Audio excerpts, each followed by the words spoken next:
मित्रहरू नमस्कार। कुनै पनि स्वतन्त्र देश बन्नका लागि धेरै एलिमेन्ट्सहरू चाहिन्छन्, जस्तै निश्चित भूमि चाहिन्छ, सरकार चाहिन्छ र अन्य छिमेकी देशहरूको रिकग्निसन चाहिन्छ। साथै एउटा सबैभन्दा नभई कुरा चाहिँ त्यहाँ बस्ने नागरिकहरू चाहिन्छ। नागरिक बिनाको देश हुँदैन। नागरिक नभए कसका लागि देश चलाउने, कसले चलाउने, कसरी चलाउने? एउटा स्वतन्त्र भूमिमा बस्ने स्वतन्त्र मानिसहरू मिलेर नै एउटा देश बन्ने हो। त्यसैले पनि भनिन्छ देश भनेको भूमि जति हो त्यति नै जनता पनि हो।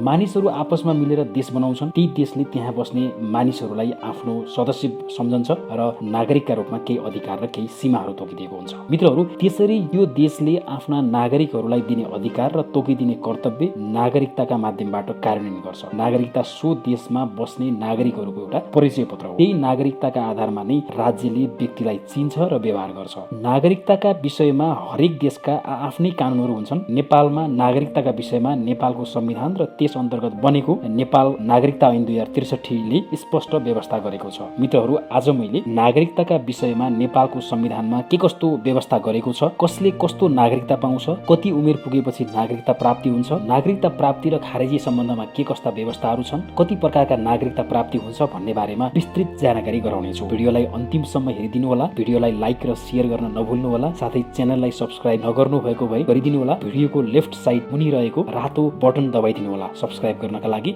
मित्रहरू, नेपालमा पहिलो पटक नागरिकता सम्बन्धी ऐन विक्रम सम्वत 2020 मा बनेको रहेछ। त्यसपछि नै नेपालमा नागरिकता प्रमाणपत्र वितरणका सम्बन्धमा प्रष्ट व्यवस्था बन्न थालेको हो। विक्रम सम्वत 2020 को त्यो ऐनलाई खारेज गरेर नेपाल नागरिकता ऐन 2063 ल्याइयो। सो ऐन हाल पनि कार्यान्वयनमा छ। मित्रहरू, संविधान परिवर्तन भएसँगै नागरिकता सम्बन्धी व्यवस्थामा पनि परिवर्तन हुने गरेको छ। 2047 सालको संविधानमा भएका नागरिकता सम्बन्धी व्यवस्थालाई व्यापक परिवर्तन गरेर 2063 सालको नेपालको अन्तरिम संविधान ल्याइयो। त्यसले विशेष गरी मधेसमा रहेका लाखौं नागरिकता विहीनहरूलाई सम्बोधन गर्ने गरी जन्मका आधारमा नागरिकता वितरण गर्ने गरी विशेष व्यवस्था गर्यो। 2046 साल चैत्र मसान्त भन्दा अगाडि नेपालमा जन्मेर निरन्तर नेपालमै बसोबास गरिरहेका त्यस्ता नागरिकता विहीन व्यक्तिहरूलाई नागरिकता दिने गरी यो संवैधानिक व्यवस्था सहित 2063 सालमा नेपाल नागरिकता ऐन 2063 आयो। लाखौं गैर नेपालीलाई नागरिकता दिने गरी यो व्यवस्था ल्याइएको भनेर यसलाई ठूलो राजनीतिक मुद्दा बनाइयो। मित्रहरू, जन्मको आधारमा नागरिकता दिने व्यवस्था निश्चित समय मात्रै तोकेर ल्याइएको थियो। पहिलो संविधान सभाको निर्वाचन भन्दा अगाडिसम्म यस्तो नागरिकता लिन चाहने व्यक्तिले आफू 2046 साल चैत्र मसान्त भन्दा अगाडि नेपालमा जन्मेर नेपालमा नै निरन्तर रूपमा बस्दै आएको छु भन्ने कुरा पुष्टि गर्ने कागज प्रमाण सहित नागरिकताका लागि निवेदन दिनु पर्थ्यो। यो अत्यन्त विवादित व्यवस्था थियो। यसरी जन्मको आधारमा नागरिकता दिँदा लाखौं भारतीयहरूले नागरिकता लिएको कुरा उठ्ने गरेको छ। अब अहिले भने जन्मको आधारमा नागरिकता दिने व्यवस्था अस्तित्वमा छैन। 2072 सालमा नेपालको संविधान सभाबाट पारित भई लागू भए पश्चात पनि हालसम्म नेपालमा नागरिकता ऐन 2063 नै कार्यान्वयनमा छ। जुन ऐन हाल संशोधनको प्रक्रियामा पनि छ। 2072 को संविधानले गरेका व्यवस्थालाई संशोधन गर्ने र केही लैङ्गिक असन्तुष्टिहरूलाई सम्बोधन गर्ने गरी संशोधित ऐन ल्याउने प्रक्रियामा संसदमा विधेयक चाहिँ विचाराधीन पनि छ। मित्रहरू, म तपाईहरूलाई अब हालको नेपालको संविधानमा नागरिकता सम्बन्धी के कस्तो व्यवस्था गरिएको छ भन्ने बताउन चाहन्छु। नेपालको संविधानको भाग 2 मा नागरिकता सम्बन्धी व्यवस्था गरिएको छ। धारा 10 देखि धारा 15 सम्म गरी जम्मा 6 वटा धाराहरू यस भागमा समेटिएको छ। मित्रहरू, संविधानमा प्रवेश गर्नु पूर्व थाहा पाउनै पर्ने केही नागरिकता सम्बन्धी आधारभूत कुराहरू तपाईहरूलाई बताउन चाहन्छु। नेपालको नागरिकता प्राप्त गर्न कानुन अनुसार 16 वर्ष उमेर पुगेको हुनुपर्छ। कुनै पनि व्यक्तिले 2 वटा नागरिकता लिन पाउँदैन। बसाइसराई गर्ने व्यक्तिले पुरानो ठाउँको नागरिकता जिल्ला प्रशासन कार्यालयमा बुझाएर मात्रै नयाँ नागरिकता प्राप्त गर्न सक्छ। कुनै अन्य देशको नागरिकता लिने नेपाली नागरिकको नेपाली नागरिकता स्वतः रद्द हुन्छ। सो नागरिकताको प्रयोग गरी कुनै काम गर्नु त्यसपछि गैर कानुनी मानिन्छ र कारबाही पनि हुन्छ। नागरिकता त्याग्न चाहनेले नेपालमा भए सम्बन्धित जिल्ला प्रशासन कार्यालयमा निवेदन दिनुपर्छ वा विदेशमा भए सम्बन्धित देशमा रहेको नेपाली दूतावासमा निवेदन दिएको हुनुपर्छ। एक पटक नागरिकता त्यागेको व्यक्तिले चाहेमा विदेशी नागरिकता त्यागेको प्रमाण सहित निवेदन दिएमा पुनः नेपाली नागरिकता प्राप्त गर्न सक्छ। वंशज र वैवाहिक अंगीकृत नागरिकता लिन वडा कार्यालयको सिफारिस र अन्य प्रमाण सहित सिडिओ कार्यालयमा निवेदन दिएको हुनुपर्छ भने अन्य अंगीकृत लगायतका नागरिकताका लागि मन्त्रालयमै निवेदन निवेदन दिनुपर्छ। सम्मानार्थ नागरिकताको विषयमा भने मन्त्री परिषदले निर्णय गर्छ। मित्रहरू, नागरिकतामा भएका सानातिना त्रुटिहरू जस्तै नामका बीचमा मिडल नेम बढी परेको अथवा हटाउनु परेकोमा चाहिँ अथवा त्यसलाई थप्नु परेकोमा र जस्तै एजुकेसन सर्टिफिकेटहरूमा भएको उमेरसँग मिल्ने गरी उमेरलाई चाहिँ समायोजन गर्न पर्यो भने सिडिओ कार्यालयमा निवेदन दिन सकिन्छ। तपाईँको पुरानो नागरिकता लिएर तपाईँलाई सिडिओले नयाँ नागरिकता दिन्छन्। यदि झुटो विवरण दिएर विदेशीले नागरिकता लिएको रहेछ भन्ने नागरिकताबाट हटाउने अधिकार नेपाल सरकारलाई छ। यस्तो गर्नेलाई 5 वर्षसम्म कैद र 1 लाख रुपियाँसम्म जरिवानाको सजाय हुन्छ। यसरी झुटो नागरिकता दिलाउन सघाउनेलाई पनि 3 वर्षसम्म कैद र 50,000 रुपियाँसम्मको जरिवानाको व्यवस्था छ। नक्कली नागरिकता बनाउनु, नागरिकतामा लेखिएको विवरण केरमेट गरी आफू खुसी सच्याउनु, झुटो विवरण दिई नागरिकता लिनु दण्डनीय कार्य हुन्। यसरी नागरिकता लिन सहयोग गर्ने, जानी नागरिकता दिने र त्यसो गर्ने प्रयाससम्म गर्ने व्यक्तिलाई पनि कैद सजाय हुन्छ। मित्रहरू, नेपालको संविधानको भाग 2 मा सिटिजनशिप सम्बन्धी व्यवस्था छ। यसमा धारा 10 ले कुनै पनि नेपाली नागरिकलाई नागरिकताबाट वञ्चित नगरिने ग्यारेन्टी गरेको छ। तपाईको 16 वर्ष उमेर पुगेको छ र नेपालको नागरिकता पाउन तपाईँ योग्य हुनुहुन्छ भने तपाईलाई नागरिकता पाउनबाट कसैले पनि रोक्न सक्दैन। मित्रहरू, नेपाल संघीयतामा प्रवेश गरेपछि यो संविधान बमोजिम वितरण गरिने नयाँ नागरिकतामा तपाईको प्रदेशको पहिचान पनि उल्लेख गरिएको हुन्छ। तर नागरिकता सम्बन्धी सम्पूर्ण अधिकार भने संघीय सरकारमा हुन्छ। त्यसैले यसलाई प्रादेशिक पहिचान सहितको एकल संघीय नागरिकता चाहिँ भनिन्छ। अब हेरौँ धारा 11 तर्फ। यसमा नेपालमा वितरण गरिने नागरिकता कति प्रकारका छन् र के कस्तो आधारमा त्यो नागरिकता प्रदान गरिन्छ भन्ने व्यवस्था गरिएको छ।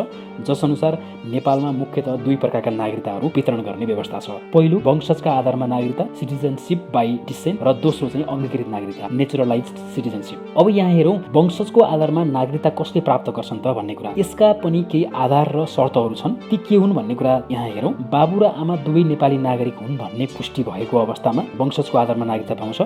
बाबु र आमा को हुन् भन्ने पुष्टि नभएको तर नेपाली भूमिमा फेला परेको कुनै नाबालक छ भने उमेर पुगेपछि उले वंशजको आधारमा नागरिकता पाउँछ। र त्यसैगरी नेपाली नागरिक आमाबाट जन्मेको सन्तान छ तर उसको बाबु आइडेन्टिफाइड भएको छैन भने बाबु आइडेन्टिफाई नहुन्जेलसम्मका लागि ऊ वंशजको आधारमै नागरिकता ठहर्छ र उले नागरिकता पाउँछ। तर पछि चाहिँ बाबुको आइडेन्टिफाई भयो र बाबु चाहिँ विदेशी रहेछ भन्ने कुरा पुष्टि भयो भने चाहिँ फेरि उसको नागरिकता चाहिँ अंगीकृत नागरिकतामा परिणत हुन्छ। यसरी मित्रहरू 3 प्रकारको व्यक्तिले वंशजको आधारमा नागरिकता पाउने रहेछन्। अब अंगीकृत नागरिकता जसलाई नेचुरलाइज सिटिजन पनि भनिन्छ यो कस्तो व्यक्तिलाई प्रदान गरिन्छ त भन्ने तर्फ हेरौँ। संविधानको धारा 11 को उपधारा 6 र 7 मा यस सम्बन्धी व्यवस्था गरिएको छ। अंगीकृत नागरिकता प्राप्त गर्ने मुख्य आधार चाहिँ वैवाहिक सम्बन्ध हो। यसमा विदेशी महिलाले यदि नेपाली नागरिक पुरुषसँग विवाह गरेकी छन् भने ती महिलाले चाहेमा नेपालको अंगीकृत नागरिकता पाउँछिन् तर उनले विदेशको आफ्नो पुरानो नागरिकता चाहिँ त्याग गरेको हुनुपर्छ। मित्रहरू, यस सम्बन्धमा नयाँ ऐन जो संसदमा विचाराधीन छ, केही विवाद पनि आएको थियो।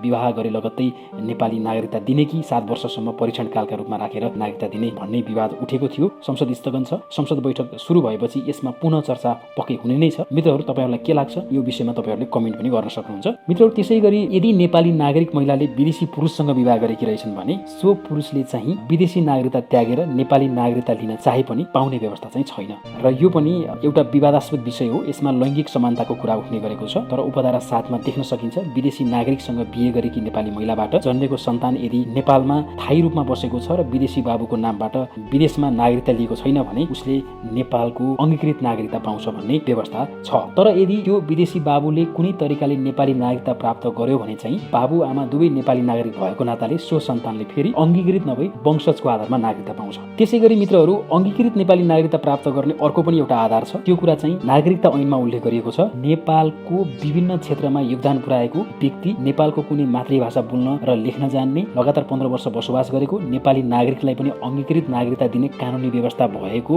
वा त्यस्तो प्रचलन भएको, मुलुकको नागरिक भएको र सो देशको नागरिकता त्यागेको, असल चालचलन भएको, मानसिक रूपले स्वस्थ भएको व्यक्तिलाई चाहिँ नेपालको अंगीकृत नागरिकता दिन सकिने खालको व्यवस्था कानुनमा छ। तर त्यस सम्बन्धी विषय चाहिँ नेपाल सरकारले निर्णय गरेर मात्रै हुन्छ, सिडिओले गरेर हुँदैन। यति कुरा बताइरहँदा तपाईहरुलाई लाग्न सक्छ वंशज र अंगीकृत नागरिकतामा फरक चाहिँ के हुन्छ त? मित्रहरू, यही संविधानको धारा 289 मा हेर्न सक्छौं। हामीहरुले भिडियोलाई पज गरेर पनि हेर्न सक्नुहुन्छ। वंशजको नागरिकता प्राप्त व्यक्तिले मात्रै केही पदहरू प्राप्त गर्न सक्छन् यो संवैधानिक व्यवस्था बमोजिम। साथै केही संवैधानिक निकायमा नियुक्ति पाउन पनि अंगीकृत नागरिकताधारी नागरिकले केही निश्चित समय पार गरेको हुनुपर्छ। यसरी यी 2 खालका नागरिकताको भिन्नता बुझ्न सकिन्छ। मित्रहरू, साथै बुझ्नुपर्ने कुरा यो छ कि अंगीकृत नागरिकता भएका बाबु आमाबाट जन्मेका सन्तान चाहिँ वंशजकै आधारमा नागरिक हुन्छन्। अंगीकृतका सन्तान फेरि अंगीकृत नै हुन्छन् भन्ने होइन। अंगीकृत बाबु आमाका सन्तान चाहिँ वंशजका आधारमा नागरिक ठहर्छन्। मित्रहरू, नेपालको संविधानले एउटा विशेष खालको नागरिकता सम्बन्धी व्यवस्था पनि गरेको छ। यदि कुनै विदेशी व्यक्ति प्रख्यात छ, नेपालको पहिचानलाई विश्व सामु पुर्याउन विशिष्ट योगदान गरेको छ भने उसलाई सम्मानपूर्वक सम्मानार्थ नागरिकता अथवा अनररी सिटिजनशिप प्रदान गर्न सकिन्छ। यो सम्बन्धी निर्णय चाहिँ नेपाल सरकार मन्त्री परिषदले गर्छ। त्यसैगरी नेपालभित्र गाभिने गरी कुनै नयाँ क्षेत्र प्राप्त भयो भने पनि त्यहाँ बसिरहेका व्यक्तिहरूलाई नागरिकता दिने व्यवस्था छ। कस्तो नागरिकता हुन्छ उनीहरूलाई दिने भन्ने कुरा चाहिँ आवश्यकता अनुसार कानुन बनाएर दिन सक्ने व्यवस्था छ। मित्रहरू, अब संविधानको धारा 12 मा हेरौँ। यसले पहिलोपटक वंशजका आधारमा नेपालको नागरिकता पाउने व्यक्तिलाई लैङ्गिक पहिचान सहितको नागरिकता दिने व्यवस्था गरेको छ। यहाँ बाबु वा आमाको नामबाट त्यस्तो पहिचान सहितको नागरिकता पाउन सक्ने व्यवस्था गरेको छ। यसले लैङ्गिक समानता कायम गर्न पनि खोजेको देखिन्छ। अब कसैले आमाको मात्रै नामबाट नागरिकता लिन चाह्यो भने पनि लिन सक्ने व्यवस्था चाहिँ यो संवैधानिक रूपमा देखियो। साथै यो संविधानले जेन्डर आइडेन्टिटी पनि खुलाएरै लेख्नुपर्ने कुरा उल्लेख गर्यो। यदि तेस्रो लिङ्गी हो भने अन्य भनेर खुलाउनुपर्छ, महिला, पुरुष अथवा अन्य भनेर। यसरी हेर्दा आमाको नामबाट नागरिकता दिने कुरा र एलजीबीटीलाई पनि पहिचान दिने कुरा ग्यारेन्टी संविधानमा गरेको पाइयो। मित्रहरू, यो नेपालमा बिल्कुलै नयाँ व्यवस्था हो। लैङ्गिक समानता दिने हिसाबले गरिएको यो नयाँ व्यवस्था हो। त्यसैगरी मित्रहरू, धारा 14 मा हेरौँ, जहाँ यो संविधानले पहिलोपटक गरेको व्यवस्था छ। एनआरएनलाई सिटिजनशिप दिने कुरा छ। यहाँ साउथ एसियन देशभन्दा अन्य विदेशमा गई नेपाली नागरिकता त्यागेर विदेशको नागरिक भएका व्यक्तिहरू वा तिनका सन्तानहरू गैर आवासीय नेपालीलाई दोहोरो नागरिकता दिने गरी र उनीहरूको हकमा यो व्यवस्था ल्याइएको हो। यो नागरिकताका केही विशेषताहरू छन् मित्रहरू। यो सार्क मुलुकमा गएर बसेका एनआरएनका हकमा लागू हुँदैन, अर्थात् उनीहरूले यो नागरिकता पाउँदैनन्। यो चाहिँ 3 पुस्ताभित्र मात्रै लागू हुन्छ। 3 पुस्ता अघि नै नेपाली नागरिकता त्यागेर विदेश गएर बसेका नागरिकहरूका हकमा चाहिँ यो कुरा लागू हुँदैन। यो नागरिकता प्राप्त गर्ने व्यक्तिहरूले उनीहरूले त्यो विदेशको नागरिकता त्यागिरहनु पर्दैन, अर्थात् दोहोरो नागरिकता ग्रहण गर्न पनि सक्ने व्यवस्था संविधानले गरेको छ। मुख्य कुरा, गैर आवासीय नेपाली नागरिकता ग्रहण गर्ने व्यक्तिहरूले इकोनोमिक, सोसियल र कल्चरल राइट मात्रै उपभोग गर्न पाउँछन्। पोलिटिकल राइट जस्तै इलेक्सनमा भोट गर्ने, उम्मेदवार बन्ने जस्ता राइट पाउँदैनन्। साथै सरकारी जागिर गर्ने, कुनै पदमा नियुक्ति लिने कुरा पनि यो नागरिकताधारी व्यक्तिहरूलाई छुट हुने छैन। विशेष गरी विदेशमा गएर उतै सेटल भएका नेपाली मूलका मानिसहरूलाई नेपालमा लगानी भित्राउन सजिलो होस् र नेपाली संस्कृतिसँगको सम्बन्ध अटुट रहिरहोस् भन्ने उद्देश्यले यो व्यवस्था ल्याइएको देखिन्छ। मित्रहरू, यस प्रकारको नागरिकता वितरण गर्ने प्रक्रियाका बारेमा ऐनमा व्यवस्था गर्ने गरी ऐन संशोधनको प्रक्रियामा संसदमा छ। मित्रहरू, यस प्रकार नेपालको संविधानमा गरिएको नागरिकता सम्बन्धी व्यवस्था हेर्दा मूलतः 2 खालका नागरिकता सम्बन्धी व्यवस्थाहरू देखिए, बाइ डिसेन्ट र बाइ नेचुरलाइजेसन, अर्थात् वंशजको आधारमा र अङ्गीकृत आधारमा। साथै सम्मानार्थ प्राप्त हुने नागरिकता, क्षेत्रगाविता प्राप्त हुने नागरिकता र गैर आवासीय नेपालीलाई प्राप्त हुने नागरिकता पनि हाम्रो संविधानले दिएको देखियो। मित्रहरू, मैले नेपालको संविधानमा भएको नागरिकता सम्बन्धी व्यवस्थालाई सकेसम्म विस्तारमा बुझाउने कोसिस गरेँ। साथै ऐनका केही कुराहरूलाई पनि यहाँ उल्लेख गरेँ। नागरिकता सम्बन्धमा केही थप जिज्ञासा भएमा वा केही कानुनी परामर्श चाहिएमा तल कमेन्ट बक्समा लेख्न सक्नुहुन्छ वा यहाँ स्क्रिनमा देखाइएको इमेल एड्रेसमा इमेल गरेर सोध्न पनि सक्नुहुन्छ। कुनै पनि विषयमा कानुनी परामर्श दिन हामीहरू तयार छौँ। तपाईँको गोप्यतालाई पनि सम्मान गर्दै कानुनी परामर्स दिनेछौँ। यतिन्जेल हामीलाई हेरिदिनु भयो, सुनिदिनु भयो, यहाँहरूलाई धेरै धेरै धन्यवाद। भिडियोलाई लाइक, सेयर गरी च्यानललाई सब्स्क्राइब पनि गरिदिनु होला। बिदा चाहन्छु। फेरि भेटौँला। नमस्कार।